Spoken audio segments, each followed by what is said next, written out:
a las afectaciones que se presentan debido a esta enfermedad que es la diabetes mellitus. Muchas veces el deterioro de ciertos órganos, pues claro que tiene que ver un impacto directo con el no contener un control adecuado de los niveles de glucosa, pero muchas veces esto surge como consecuencia de que ignoramos pues el efecto que puede tener en nuestra salud el no tener un nivel o un control adecuado de nuestros niveles de glucosa. Y eso es súper importante. Recuerda que las fórmulas de Nuxgen están endulzadas con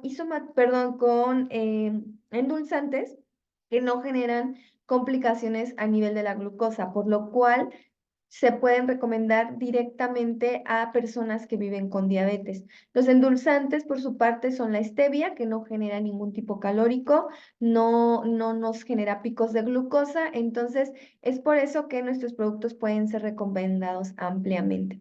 Además de que recuerda que cuentan con una certificación por la Universidad de Sydney que garantiza que a partir de que se establece un protocolo, pues nuestras fórmulas se llevan a cabo con la evaluación de este protocolo, lo cual nos permite mencionarte y darte esta certeza de la certificación que no genera picos de glucosa. ¿Vale? Entonces, si conoces a alguien a quien le puede importar la sesión del día de hoy, alguien que vive con diabetes, alguien que tal vez tiene el riesgo de padecer diabetes, alguien que cree que pudiera tener diabetes, invítalo a la sesión, ya estamos por iniciar, compártele el link por favor y dile que pues estamos a minutos y se puede estar conectando. Mi nombre es Navid Mendoza, soy nutrióloga y vamos a empezar con esta charla. Recuerden que la dinámica es que esta sesión les sirva a ustedes para que puedan tener un mejor conocimiento para recomendar el producto. ¿Cuáles son los productos que podemos estar recomendando?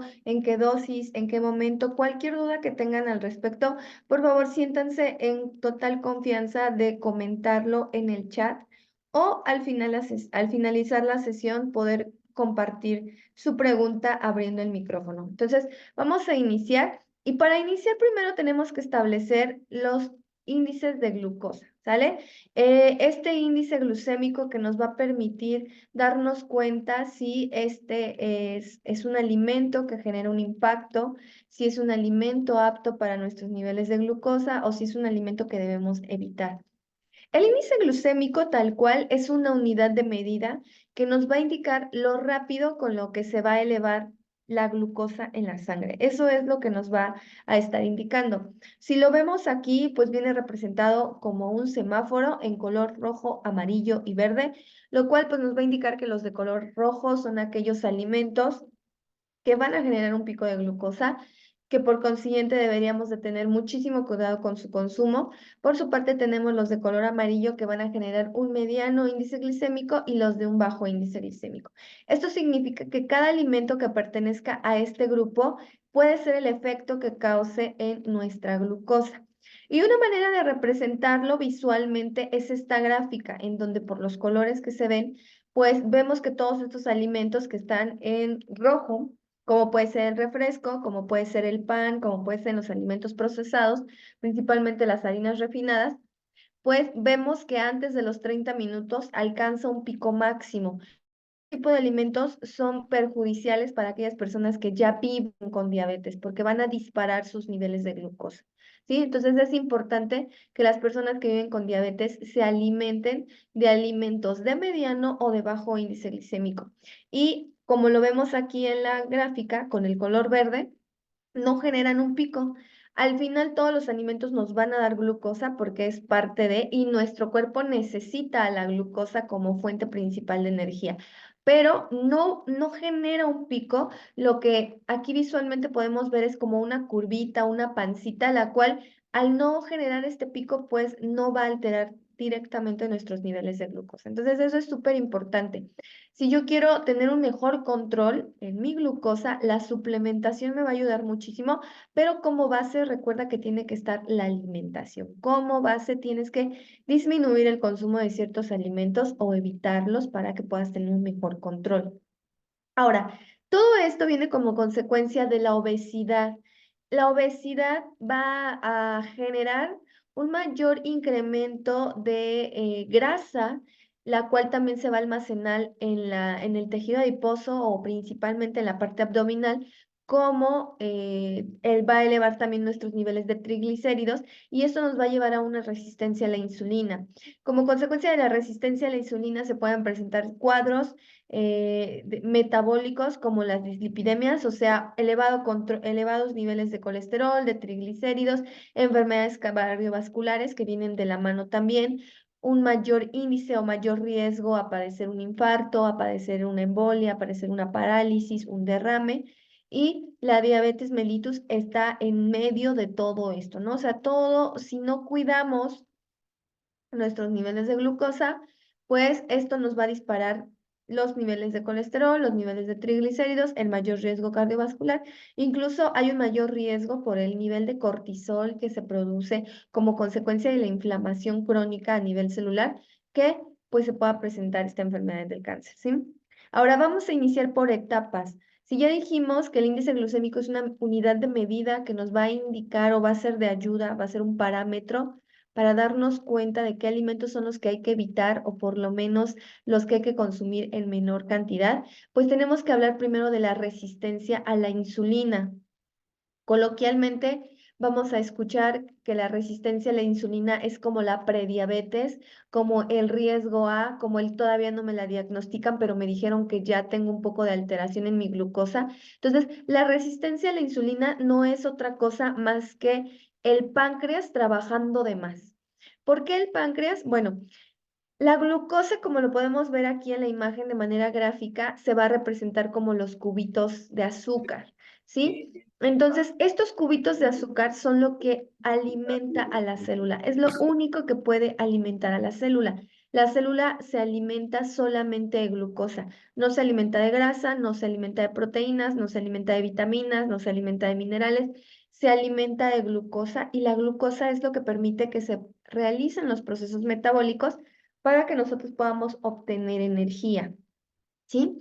Entonces, existe, como podemos ver en la imagen, canales o receptores de glucosa y estos son como una puertecita que va a abrir la insulina. Entonces, para que la glucosa pueda entrar directamente a la célula, necesita a la insulina.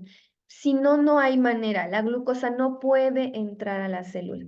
¿Quién es la insulina o qué es la insulina? Bueno, la insulina es una hormona que produce el páncreas. Sí, entonces, si el páncreas genera un problema, si el páncreas está inflamado, si mi páncreas genera alteración o atrofia a nivel celular, pues se va a ver directamente relacionado con los niveles de glucosa, ¿sí? Entonces, eso es súper, súper importante que cuidemos nuestra salud pancreática. Cada que yo como cualquier alimento, va a haber una ingesta de glucosa en mi organismo.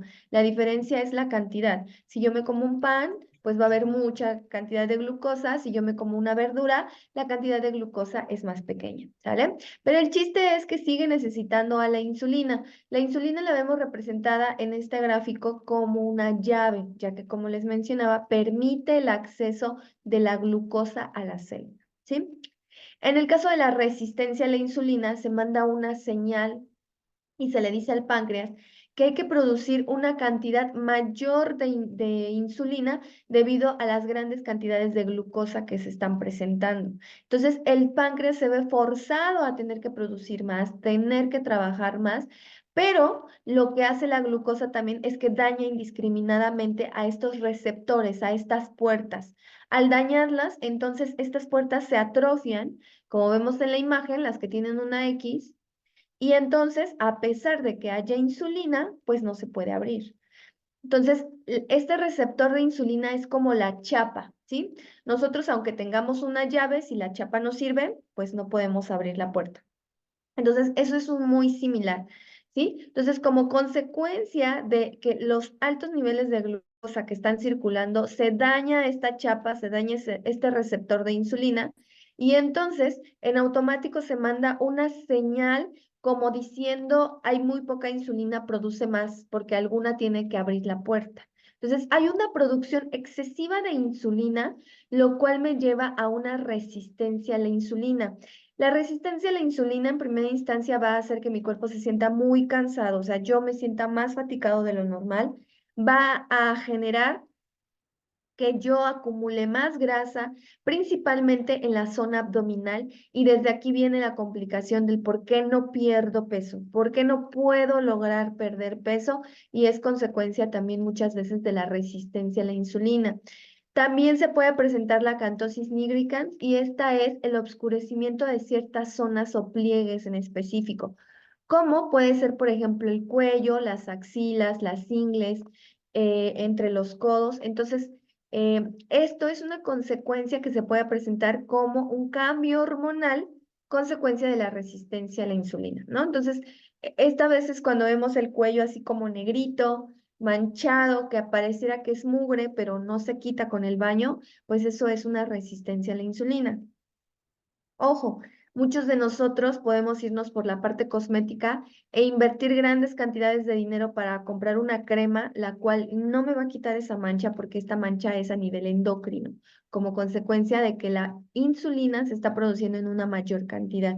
También va a haber mucho cansancio, puede haber un dolor de cabeza, puede haber alteraciones en el cuerpo como mal humor, o sea, pueden presentarse varias complicaciones como consecuencia de la resistencia a la insulina. La más llamativa va a ser siempre mucho cansancio y mayor ganancia de peso, a pesar de que incluso comamos menos de lo que estábamos comiendo antes. Entonces, tómalo en cuenta. Es lo que se conoce, como mencionaba en un inicio, como la prediabetes o el todavía no tengo, pero ya casi me da, ¿sale? Esta etapa es crucial y es súper, súper importante en la parte preventiva, porque hasta aquí, hasta esta parte, mi páncreas todavía trabaja bien, o sea, si yo hago una corrección en hábitos alimenticios, evito que se atrofie y que entonces llegue el momento en donde mi páncreas ya no puede producir la misma cantidad de insulina y ahora sí tengo un diagnóstico de diabetes, ¿vale? Entonces, la resistencia a la insulina es súper importante. Por favor, en casita, si alguien aquí tiene un diagnóstico de prediabetes, un diagnóstico de resistencia a la insulina, si alguien, su médico, ya le comentó y le dijo, oye, pues cuidadito porque ya vas para nada de que te dé diabetes, de verdad no lo tomen a la ligera, es una forma y es la etapa crucial para la prevención, ¿sí? Esto es súper importante. Ahora, la diabetes mellitus se va a dividir en etapas, ¿sí? La primera es la diabetes mellitus tipo 1 y esta se produce como consecuencia de una alteración incluso genética. Es una diabetes que es conocida como diabetes juvenil o que se presenta en una etapa muy, muy joven. Y esto es consecuencia de una alteración a nivel metabólico de nuestro páncreas. Nuestro páncreas ahora ya no puede producir, o mejor dicho, no puede producir insulina y entonces no hay otro tratamiento más que la persona se tiene que inyectar insulina. Y este, como les mencionaba, de manera inicial, se presenta en los niños. Porque puede ser consecuencia también en los niños, porque seguramente la mamá durante el proceso de gestación cursó con obesidad, cursó con diabetes mellitus y no tuvo un control adecuado, y entonces el niño como consecuencia pudo haber nacido con diabetes mellitus tipo 1, ¿sí? La resistencia a la insulina va a ser la raíz de lo que va a detonar en diabetes mellitus tipo 2. Para este tipo de diabetes existen diferentes tipos de tratamiento. De manera integral, la alimentación. Cuando yo me siento mal, cuando mis niveles de glucosa se están elevando, voy con el médico y el médico me dice, ¿sabes qué? Modifica tu plan de alimentación. Y ya. En algunos casos me puede dar metformina o me puede dar glinclamida, algún medicamento que me ayude a tener un mejor control de mi glucosa, pero la indicación inicial es la alimentación. Cuando ya hay un problema a nivel endocrino, cuando ya se generó la insulina, el problema a nivel de la glucosa o ya tengo un diagnóstico de diabetes, pues es aquí donde justamente, eh, pues no solamente basta el tratamiento nutricional, ¿no? Sino que el fármaco ya es importante.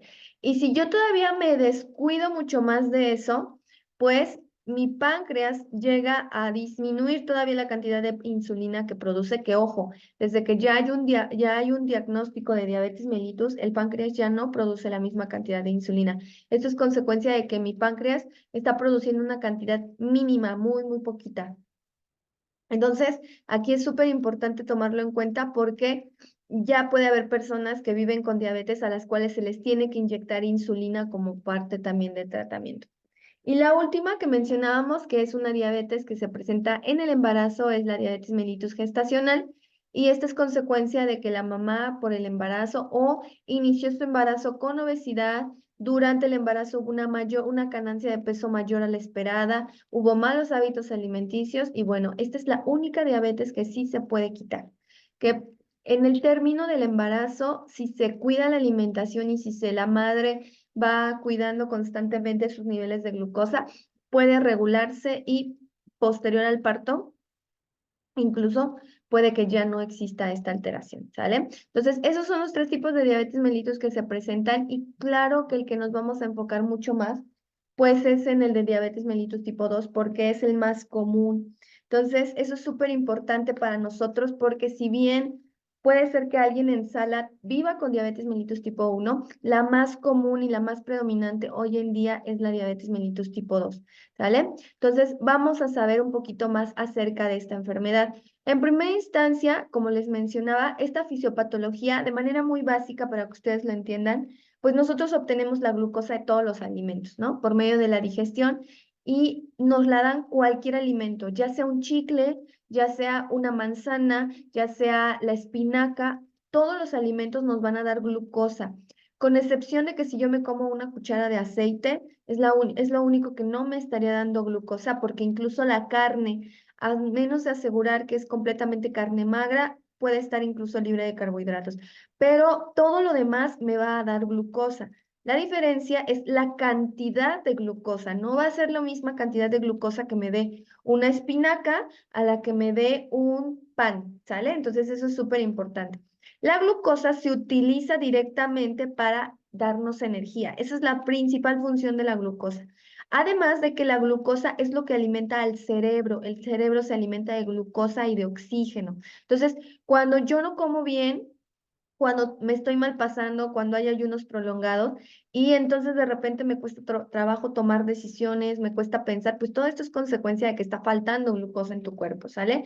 Entonces eso es súper importante. Ahora, durante el metabolismo, esta glucosa como consecuencia, yo les decía, pues pasa a dar señalizaciones para que el páncreas, que lo tenemos acá, pues produzca insulina y ahora sí, esta glucosa vaya directamente a torrente sanguíneo y se absorba a nivel celular, pero una parte va a utilizarse de reserva y esta parte se va a almacenar principalmente en el músculo y en el hígado, para que precisamente cuando yo no he comido, cuando estoy realizando ayunos prolongados, mi cuerpo tire de esa reserva, ¿sale? Entonces yo ya tengo tiempo sin comer, yo ya tengo tiempo que a lo mejor me desperté súper temprano y ya son las 12, 1 de la tarde y no he comido, pues mi cuerpo puede utilizar esa energía de reserva que se almacena en el músculo y se almacena en el hígado. El problema aquí es cuando yo paso del ayuno y entonces, ¿qué pasa? Como vengo con muchísima hambre, ya no mido mi alimentación. Entonces, justo porque vengo con muchísima hambre, me como lo que encuentro, abuso de los carbohidratos, tomo refresco, entonces eso genera un problema. Y de pasar de un estado en donde casi no había glucosa, pasamos a un estado donde hay muchísima glucosa y eso nos genera picos.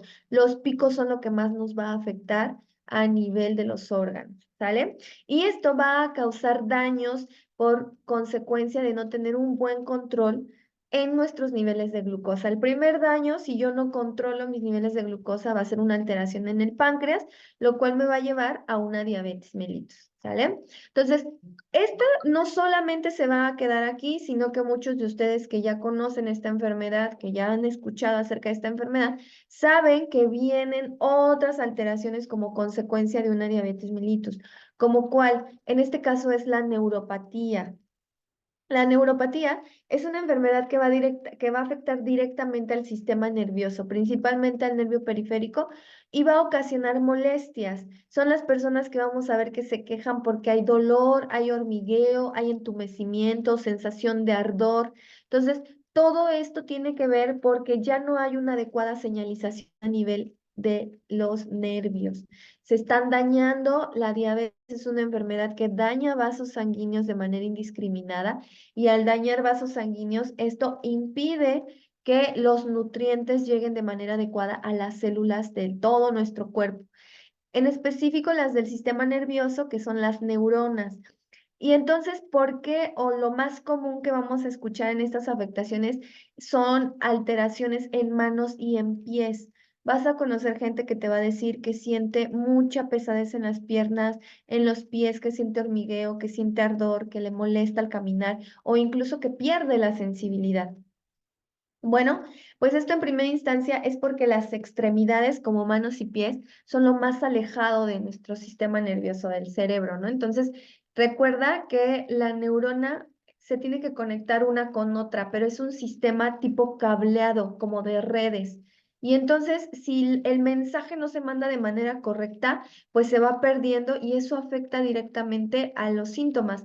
Eso afecta a que perdamos sensibilidad o todo lo contrario, tengamos mucha molestia durante todo el tiempo, ¿no? Entonces, ¿cómo logramos contrarrestar esto? En primera instancia, tener un adecuado control de nuestra glucosa para evitar el daño indiscriminado a los vasos sanguíneos. Ahora, ya tengo neuropatía, ¿qué puedo hacer? El omega 3 no puede faltar. El omega 3 es básico para el funcionamiento del sistema nervioso, entonces no debe de faltar. El antioxidante principal en la diabetes mellitus, que es el nux-glutatión, algo que va a ayudar a estimular mi sistema nervioso son las vitaminas del complejo B que vas a encontrar en la Shake 25 y tenemos que aumentar la dosis de antioxidantes exógenos, o sea, antioxidantes que yo obtengo a partir de la dieta. Este antioxidante vamos a tomarlo en cuenta aquí como el azaí. El azaí que también tiene propiedades inmunomoduladoras y propiedades hipoglucemiantes, o sea que nos ayuda a tener un control de la glucosa. Y la Green Mix que tiene moringa, que nos ayuda también a tener un mejor control de la glucosa. Entonces, si tú conoces a alguien que vive con neuropatía, recomiéndale Nux-glutatión, recomiéndale omega 3, recomiéndale azaí y que cuide su consumo de vitaminas del grupo B para cuidar mucho al sistema nervioso. Otra de las afectaciones muy comunes es la nefropatía, o sea, el daño a mis riñones. Las personas que viven con diabetes, estimadamente cuando ya tienen un diagnóstico, se puede considerar que incluso esta persona ya tiene 2 años atrás viviendo con la enfermedad, solamente que no tenía un diagnóstico. Esto genera directamente un daño a nivel de mi riñón porque en primera instancia cuando mi cuerpo está teniendo un desbalance o un descontrol, va a tratar de buscar la homeostasis, o sea, ese equilibrio.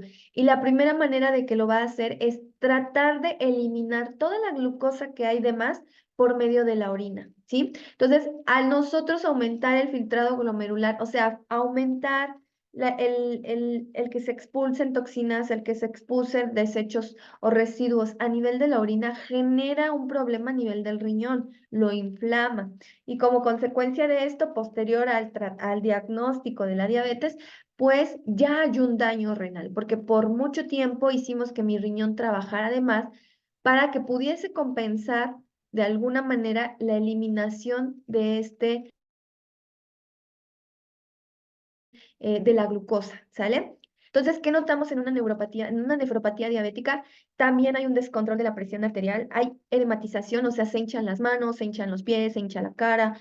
Una persona que ya tiene una resistencia a la insulina, que ya tiene incluso el problema ya diagnosticado de diabetes, va también a tener problemas con la piel se empieza a resecar muchísimo y esto genera picazón también porque no se están eliminando las toxinas como deberían. Entonces, se están reteniendo más tiempo en mi cuerpo y esto genera que la piel pique. El daño al riñón va a generar directamente una desnutrición porque empiezan a eliminarse también las proteínas en la orina, algo que no es normal, ¿sale? Entonces, en este caso, ¿cómo yo puedo evitar llegar a tener un daño renal, una resistencia, una enfermedad crónica renal? Pues controlando mis niveles de glucosa. ¿Cómo lo voy a hacer? Con Nux-glutatión, para tener un mejor control de la presión arterial también cuido mis niveles de grasa, suplemento omega 3 y puedo estarme apoyando de Green Mix. Ojo, aquí también te puedes apoyar de azaí más fucoidal. Son algunos ejemplos. Recuerda que es lo que se necesita en la diabetes es tener un buen control de la glucosa y el azaí tiene un efecto hipoglucemiante, ¿sale? Entonces eso es súper importante que lo tomen en cuenta. Ahora, otro daño muy común que yo sé que han escuchado es la retinopatía, que es la pérdida de la visión. La retina es un tejido que es muy demandante de oxígeno y nutrientes. Entonces, si yo les digo que la diabetes directamente daña a los vasos sanguíneos, esto significa que estos vasos sanguíneos, que son los encargados de irrigar la glucosa, de irrigar el oxígeno y los nutrientes necesarios para la retina, pues ya no van a llegar este nutriente de manera correcta, ¿sale? Entonces, esto va a llevar a que la persona que vive con diabetes vaya perdiendo poco a poco la vista y esto ya no es regenerable, no es como de que si te tomas glutatión vas a recuperar la vista, o sea, no, hay que enfocarnos mucho en prevenirlo y si ya existe, hay que enfocarnos mucho en evitar que avance y evitar que esta retinopatía se presente o que avance de manera acelerada. Eso es súper importante. Nuevamente, tenemos antioxidantes, omega 3. ¿Por qué el omega 3? Porque el omega 3 es parte súper importante del componente de la retina, ¿sí? Para los ojos, el omega 3, 6 y 9, en específico el omega 3 es súper importante porque nos va a ayudar a mejorar, a reestructurar nuevamente. Aquí también podríamos incluso recomendar un colágeno que me va a ayudar a la regeneración de tejidos, pero de manera inicial podemos estar recomendando un Nux-glutatión, un omega 3, un azaí. Súper, súper importante. Recuerda que la vista, una vez que se pierde, ya no se puede recuperar. Esto también, como consecuencia de la mala irrigación de los vasos sanguíneos, pues se presenta un pie diabético. Las personas que viven con diabetes, vas a darte cuenta que tienen la piel muy reseca y su piel se hace muy frágil. Entonces, se pueden empezar a rascar, a dañarse y lesionarse. Y debido al daño que hay a nivel de los vasos sanguíneos, la regeneración ya no es la misma, ya no se curan de la misma manera, tarda muchísimo, a veces una úlcera puede llegar a ser enorme y puede llegar a no sanar y generar una complicación de pie diabético y si no hay los cuidados adecuados, incluso a una amputación. Entonces, es súper importante estimular una piel hidratada, una piel bonita en nuestras personas que viven con diabetes y qué mejor que con el colágeno lo vas a lograr y con los antioxidantes. Azaímas fucoidán o Nux-glutatión nos va a ayudar a revertir este efecto para que la persona no tenga la piel tan reseca y esto me lleve a una lesión. Súper, súper importante. Y otra cosa muy común en las personas que viven con diabetes es la esteatosis hepática. ¿Esto qué significa? Pues es el famoso hígado graso. Por lo menos 8 de 10 personas que viven con diabetes ya desarrollaron hígado graso. Entonces recuerda que el hígado graso es una etapa donde, como lo vemos en la imagen, tenemos un hígado normal, pero este hígado empieza a almacenar grasa y luego esa grasa genera lesiones en el tejido del hígado y va a generar fibrosis. Entonces aquí vamos a tener un tejido fibrótico, lo cual si seguimos consumiendo grasas en exceso, si seguimos consumiendo carbohidratos en exceso, si seguimos no cuidando nuestro peso, teniendo diabetes, perdón, teniendo obesidad, sobrepeso, pues podemos incluso desarrollar una cirrosis no alcohólica. Y si tú, por lo contrario, ya tienes un diagnóstico de diabetes y consumes constantemente alcohol, pues puedes presentar también una cirrosis no alcohólica, ¿sale? Entonces, el daño mayor, pues va a ser a nivel del cáncer, el cáncer de hígado, un cáncer también muy agresivo, entonces hay que prevenir y cuidar toda esta parte con la suplementación de Nux-glutatión, Green Mix, omega 3 es súper importante porque el omega 3 nos ayuda a que el hígado produzca menos grasa, grasa mala, ¿sale? Entonces va a tener un mejor control, principalmente de los triglicéridos. Si tú sufres por tener elevados niveles de triglicéridos, te recomiendo que suplementes el omega 3. Este te va a ayudar de maravilla a que tú tengas un mejor control de tu perfil lipídico. ¿Vale? Entonces, estos son los productos que nos pueden ayudar en estas afectaciones principalmente. Si por ahí hay dudas, por favor, coméntenlo, algo que no quedó claro, cómo podemos ayudarlos. Recuerden que la diabetes es una enfermedad crónico-degenerativa. Significa que ya no se quita y que si no se controla de manera correcta, va a ir degenerando los órganos. Ya vimos cuáles son los principales, el ojo, el riñón, el sistema nervioso. Entonces, si tú quieres conservar tu salud, cuida tu alimentación, supleméntate, descansa bien, realiza actividad física y vas a ver excelentes resultados. Entonces, por aquí tengo algunas notificaciones en el chat. Yuri ya nos manda saludos. Yuri, buenas noches. Rosita también, buenas noches. Em, Sabina nos pregunta, ¿una persona que padece de cálculos renales puede consumir Nux-glutatión? Sí, sí, claro que lo puede consumir. Los cálculos renales se dan porque el calcio no se está absorbiendo de manera correcta, porque se forman oxalatos de calcio. Entonces, en algunos casos también depende mucho el hito por qué se está formando o de qué es el hito. Los más comunes, como les comento, son los oxalatos de calcio. Nux-glutatión no interfiere. Incluso podemos estar recomendando de manera integral DX o clorofila para que estimule a destruir esos litos, esas piedritas que se pueden generar. ¿Sale? Entonces, eso es súper importante. Recuerden que no interfiere en glutatión para nada. Por ahí, si hay alguna otra duda, Yuri nos vuelve a poner hola. Si alguien tiene alguna duda, por favor, con confianza. Y si no, pues estaríamos terminando dando por terminada la sesión del día de hoy. Espero que haya sido de su agrado, que haya sido clara.